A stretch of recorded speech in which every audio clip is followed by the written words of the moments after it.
les études au Maroc et les logements. Soyez les bienvenus. Aujourd'hui, nous allons parler d'un sujet crucial pour les étudiants étrangers qui envisagent de venir au Maroc, le logement.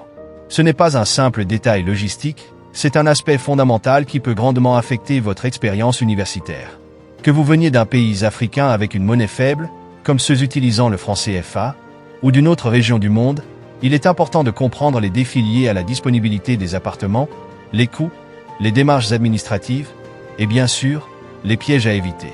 Vous allez voir, certains aspects de cette réalité sont méconnus et pourtant essentiels. Alors, restez avec nous jusqu'à la fin pour tout savoir.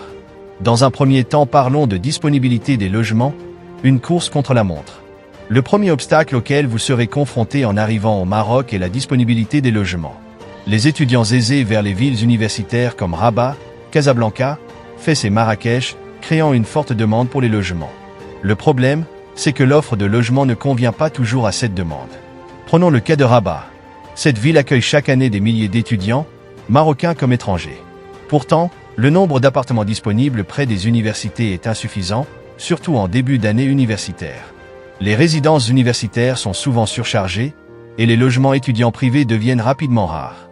Par conséquent, les derniers arrivants sont souvent contraints de chercher des appartements dans des quartiers plus éloignés, ce qui signifie un temps de trajet plus long et des coûts de transport supplémentaires. Si vous envisagez d'étudier au Maroc, il est essentiel de vous y prendre tôt pour la recherche de logement. Beaucoup d'étudiants qui attendent la dernière minute se retrouvent dans des appartements éloignés ou à des loyers beaucoup plus élevés que prévu. Passons maintenant à l'un des plus grands défis pour les étudiants étrangers au Maroc, le coût du logement. Les prix peuvent varier considérablement selon la ville, le quartier et le type de logement, mais une chose est sûre, pour les étudiants venant de pays à monnaie faible, comme ceux utilisant le franc CFA, les loyers peuvent paraître exorbitants.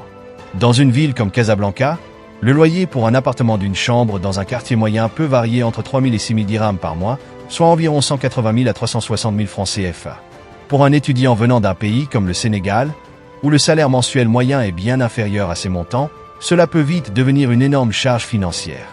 Et ce montant ne prend pas en compte les frais annexes comme l'eau, l'électricité et le Wi-Fi, qui peuvent ajouter entre 500 et 1000 dirhams supplémentaires par mois. Pour ceux qui ne peuvent pas se permettre ces loyers, une alternative est la colocation, qui permet de partager les frais avec d'autres étudiants. Mais là encore, il faut s'y prendre tôt, car les bonnes opportunités de colocation partent vite. Un point souvent ignoré mais essentiel, sans contrat de caution, il est impossible d'obtenir votre carte de séjour au Maroc. Cette carte est indispensable pour régulariser votre présence sur le territoire et pour être en règle avec les autorités. Le contrat de bail sert de preuve de domicile lors de la demande de cette carte, un document requis par l'administration marocaine. De nombreux étudiants étrangers se retrouvent dans une situation où leur propriétaire refuse de leur fournir un contrat officiel. Cela peut être dû à plusieurs raisons. Certains bailleurs préfèrent éviter de déclarer la location pour éviter les impôts, ou bien ils ne veulent tout simplement pas s'engager avec des locataires étrangers. Sans contrat, vous ne pouvez pas obtenir la carte de séjour, ce qui vous place en situation irrégulière. Sans carte de séjour, vous risquez d'être arrêté lors des contrôles de police, qui sont fréquents dans certaines villes comme Casablanca ou Rabat. Un étudiant ivoirien nous a raconté qu'il avait été arrêté dans le tramway à Casablanca parce qu'il ne pouvait pas présenter sa carte de séjour. Bien qu'il ait eu tous ses papiers en ordre dans son pays d'origine, cela n'a pas suffi. Il a été détenu pendant plusieurs heures avant d'être relâché, ce qui a provoqué un stress énorme et a perturbé ses études pendant plusieurs jours. Les étudiants qui n'ont pas de carte de séjour valide peuvent être arrêtés, voire rapatriés, ce qui crée une énorme pression. Il est donc impératif de négocier un contrat de caution dès que possible. Certains propriétaires abusent de la vulnérabilité des étudiants étrangers, en particulier ceux qui ne connaissent pas bien les règles locales. Un étudiant gabonais a raconté qu'après avoir payé 3 mois de loyer d'avance, son propriétaire a subitement augmenté le loyer sous prétexte de charges supplémentaires. Il n'avait aucun recours, car il n'avait pas de contrat écrit. D'autres étudiants se retrouvent dans des situations où leurs précautions ne sont pas restituées à la fin de la location, même si l'appartement a été rendu en bon état. Pour éviter ces arnaques, assurez-vous toujours de signer un contrat de location en bonne et due forme. Si possible, faites-vous accompagner par un étudiant local ou un de vos aînés pour vérifier les termes du contrat avant le signataire.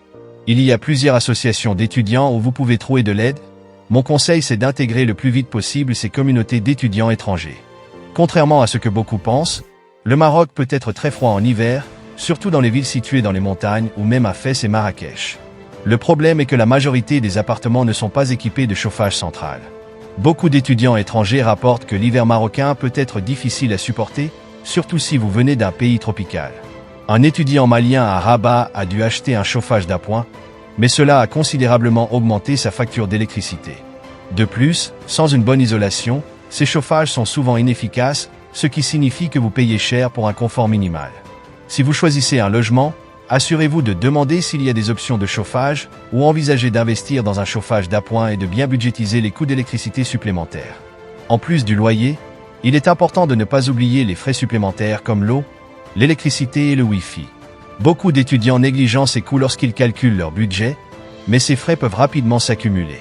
Prenons un appartement à Fès, où les factures d'eau et d'électricité peuvent s'élever à environ 500 dirhams par mois, soit environ 30 000 francs CFA, en particulier si vous devez chauffer votre logement en hiver.